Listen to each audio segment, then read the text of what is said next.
అధికారమే పరమావధి. పవన్ కళ్యాణ్కి కూడా అధికారమే పరమ. అతను ఎన్ని కథలు చెప్పినా అతని గోల్ ఏంటంటే ప్రజాసేవ ఇంకోటి చెప్తాడు కానీ అది ఎవరు నమ్మే పరిస్థితులు లేరు. అతనికి కూడా గోల్ తను సీఎం కావాలని.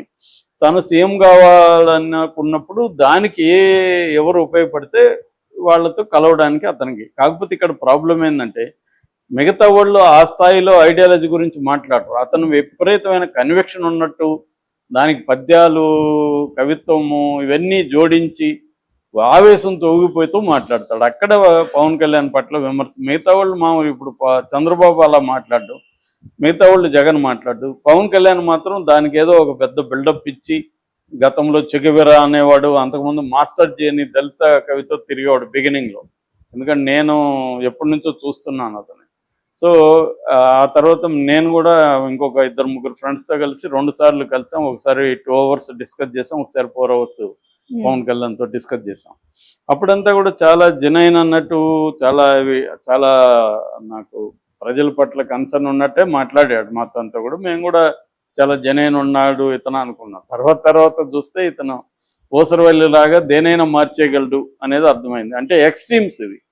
ఇప్పుడు కమ్యూనిస్ట్ పార్టీలో ఉన్నారు వాళ్ళు, కనీసం ఎక్స్ట్రీమ్స్కి వెళ్ళరు, ఒక పరిధిలో ఉంటారు. పవన్ కళ్యాణ్కి ఏవి లేవు అనేది అర్థమవుతుంది. ఏ రకమైన ఐడియాలజికల్ మూవింగ్స్ అనేవి లేవు ఆయన. సో చెగువెరా అనేవాడు ఒక ఎక్స్ట్రీమ్ రెవల్యూషనరీ, ప్రపంచవ్యాప్తంగా రెవల్యూషనరీ ఐడియల్ అనమాట, ఆదర్శం. అలాంటి వ్యక్తి నా ఆదర్శం అని చెప్పాడు. కమ్యూనిస్టులతో ఉన్నాడు, దాని తర్వాత దళిత వాదులతో తిరిగాడు. మన ఆమెవరు మాయావతి వచ్చినప్పుడు కాళ్ళకు మొక్కాడు. ఈ అతి చేస్తాడు అనమాట. ఏది చేసినా పవన్ కళ్యాణ్ అతి చేస్తాడు కాబట్టి ఆయన మీద విమర్శింది. బ్యాలెన్స్గా ఉండడం, ఒక మోడరేట్గా ఉండకుండా దాంట్లో ఏదో ఎక్స్ట్రీమ్ అన్నట్టుగా అందరు కమ్యూనిస్ట్ అంటే నేనే పెద్ద కమ్యూనిస్ట్ అనడం, అందరికంటే ఇది నేనే అనడం, ఈవెన్ దళితుడిని నేనే రెల్ల కులం నాది అనడం, ఈ ఎక్స్ట్రా వ్యవహారాలు పవన్ కళ్యాణ్ చేస్తాడు. ఏది చేసినా ఒక మోడరేషన్ అనేది లేదు ఆయన. ఇప్పుడేమో ఎక్స్ట్రా వెళ్ళిపోయి అసలు బీజేపీ వాళ్ళకంటే కూడా ఇతనే సనాతన బోర్డు పెట్టాలని బీజేపీ వాళ్ళు, ఆర్ఎస్ఎస్ వాళ్ళే ఇతను డిమాండ్ చేస్తున్నాడు. సనాతన అనేది ఏందో డిఫైన్ చేయలేదు ఇప్పటివరకు. అతను సనాతనం అంటే ఏంది అని డిఫైన్ చేయలేదు. అదొక మిథ్యా పదార్థం లాగా ఎవరికి వచ్చినట్టుగా డిఫైన్ చేస్తారు సనాతనం అంటే. రీసెంట్గా చిలుకూరు బాలాజీ టెంపుల్ ఆయన రంగరాజన్ సనాతనం ఏమన్నా అంటే దాంట్లో అసమానతలు లేదు, దళితుల పట్ల అసమానతలు, స్త్రీల పట్ల ఆయన గతంలో కూడా చాలా సార్లు జన్మ వేసుకున్నాడు. ఆయన వారాహి ఇవి చేసినప్పుడు, వ్రతాలు చేసినప్పుడు, తర్వాత ఆ మధ్య ప్రాయచిత్త దీక్ష చేసినప్పుడు జెండాలు వేసుకోవడం అనేది చేస్తున్నాడు ఈ మధ్యకాలంలో. ఎందుకంటే ఆయన గత కొంతకాలంగా సనాతన ధర్మం వైపు మళ్ళాడు. బీజేపీలోకి మెర్జీ చేస్తాడా పార్టీని అన్న స్థాయిలో నడుస్తుంది వ్యవహారం.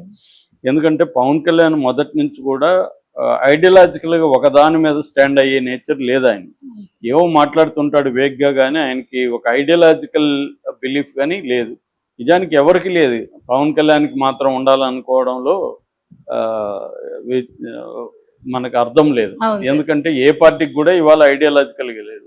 ఇప్పుడు జగన్ ఉన్నాడు, జగన్కి ఏమైనా ఐడియాలజికల్ ఇది ఉందా? ఆయన బీజేపీతో గతంలో కలిసి లేదు, అంతకుముందు కాంగ్రెస్తో ఉన్నాడు. తర్వాత బీజేపీతో అఫ్సెల్గా లేకపోవచ్చు, కానీ 10 ఏళ్ళుగా బీజేపీతో, ఇప్పుడు కూడా బీజేపీని పల్లెత్తు మాట అనే పరిస్థితిలో జగన్ లేడు. ఇంకా తెలుగుదేశం అయితే చెప్పాల్సిన అవసరం లేదు. వాళ్ళు కమ్యూనిస్టులతో కలుస్తారు, బీజేపీతో కలుస్తుంది, కాంగ్రెస్తో కూడా కలిశాడు. కాంగ్రెస్కి యాంటీగా ఏర్పడిన తెలుగుదేశం పార్టీ కాంగ్రెస్తో మళ్ళీ కలిశాడు. చంద్రబాబు కూడా ఏ రకమైన ఐడియాలజికల్ ఇవి లేవు. ఎవరికి ఉన్నాయి? ఎవరికి లేవు దేశంలో ఇవాళ. ఒక కమ్యూనిస్టులు కొంతమందితో బీజేపీ లాంటి వాళ్ళతో కలవరు, కానీ కమ్యూనిస్టులకు కూడా వేరే ఆల్రెడీ అప్పులు చేశాడు జగన్ అని చెప్పాడు. 77,000 సంవత్సరానికి జగన్ ఇస్తేనే అప్పులు అయిపోయినప్పుడు 1,30,000 హామీలు, 1,30,000 కోట్ల రూపాయల హామీలు చంద్రబాబు ఎందుకు ఇచ్చాడు? దాన్ని సపోర్ట్ ఎందుకు వీళ్ళంతా చేశారు? పవన్ కళ్యాణ్ ఎందుకు గ్యారంటీ అన్నాడు? ఇప్పుడు వాళ్ళు ఎవరు నోటి మాట రాకుండా జగన్ అప్పు చేశాడు కాబట్టి మేము చేయలేకపోతున్నాం. మరి అప్పు చేసింది అంతకుముందు తెలీదా 40 ఏళ్ల ఇండస్ట్రీలో ఉంటున్న చంద్రబాబుకి అనేది ఇప్పుడు ప్రధానంగా విమర్శ. అందుకని నాకు తెలిసి చంద్రబాబు ఆ ధైర్యం చేయకపోవచ్చు.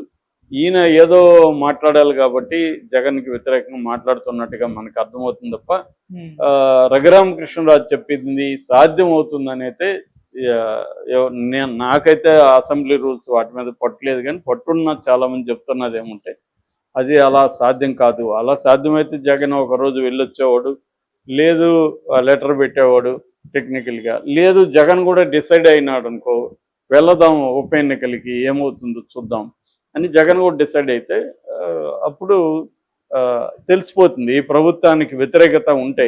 ఓన్లీ రఘురామకృష్ణరాజు చెప్పడం వల్ల పులివెందుల ప్రజలంతా జగన్ ఓడిస్తారని నేను అనుకోవట్లేదు. ఎందుకంటే రఘురామకృష్ణరాజు గురించి పులివెందుల ప్రజలకి కొత్తగా తెలియాల్సిన ఆల్రెడీ తెలుసు. ఈయన ఇప్పుడు జగన్ గురించి కొత్త విషయాలు ఈయన ఏం చెప్తాడు? ఆయన 4 ఏళ్లుగా చెప్పింది అరిగిపోయిన రికార్డులు అనేక సార్లు అరిగిపోయినాయి. అవి కొత్తగా ఇప్పుడు ఏమి ఈయన అక్కడ పులివెందుల ప్రజలకు తెలియని విషయాలు ఈయన ఏం చెప్పబోతున్నాడు? కాబట్టి రఘురామకృష్ణరాజుకి ఆయనకున్న ఒక కండిషన్ ఏదైతే ఉందో, అంటే ఈ ప్రభుత్వం తను చెప్పినట్టు చేయట్లేదు కాబట్టి జగన్ను ఓడించి తన స్టేచర్ని దీంట్లో పెంచుకుందాం అనేది ఆయనకు ఉండొచ్చు. ఆయనకు పోయేదేం లేదు, జగన్ ఓడినా గెలిచినా ఆయనకు పోయేదేం లేదు. ఎందుకంటే ఆయనకి ఇట్లాంటి పెద్ద కేర్ చేయడు, ఆయన పట్టించుకోడు, ఆయన పదవికి డోకాయం లేదు. కానీ చంద్రబాబుకి ఇబ్బంది అవుతుంది. జగన్ కానీ మంచి మెజార్టీతో ఇంతకు ముందు కంటే మెజార్టీ ఎక్కువ వచ్చి గెలిచాడు అనుకో, చంద్రబాబు ప్రభుత్వానికి అది కొంత ఇబ్బంది అవుతుంది. ఎందుకంటే ఈ ప్రభుత్వం పట్ల వ్యతిరేకత ప్రజల్లో పెరిగిందనేది వైసీపీ ముందుకు తీసుకెళ్తారు. రెండోది జగన్ గాని అక్కడ మెజార్టీ వస్తే వైసీపీలో మంచి ఊపు వచ్చే అవకాశం ఉంది. కానీ రివర్స్లో జగన్కి కానీ మెజార్టీ తగ్గితే మాత్రం ఖచ్చితంగా అది ఆ క్రెడిట్ రఘురామకృష్ణరాజుకి వెళ్తుంది. అప్పుడు వైసీపీకి ఇబ్బందికరంగా మారుతుంది. అది అంటే సాక్షాత్తు జగన్ పట్లనే ఇంకా ప్రజల్లో వ్యతిరేకత ఉంది అనేది వస్తుంది. మామూలుగా అయితే చంద్రబాబుకి జగన్కి ఈక్వల్ ఇమేజే మనకి కనిపిస్తుంది ఓటు రూపంలో మనం చూస్తున్నప్పుడు. ఇటు 40% అటు 40% ఓట్లు పడ్డాయి. ఒక పక్క మళ్ళీ ఈవీఎంలు మేనేజ్ చేశాడు చంద్రబాబు అన్న విమర్శలు ఉన్నప్పటికీ కూడా జగన్కి 40% అయితే ఓట్లు వచ్చాయి. సో అట్లాగే ఆయనకి అక్కడ పులివెందుల్లో కూడా ఏమి ఇబ్బంది లేదు. నిజానికి ఇబ్బంది ఉంటే లాస్ట్ టైమే ఉండాలి. ఎందుకంటే సొంత చెల్లి యాంటీకి దిగింది, సొంత తల్లి అక్కడ షర్మిలకు అనుకూలంగా వీడియో రిలీజ్ చేసింది. అటువంటి కాంటెక్స్ట్లోనే జగన్ అక్కడ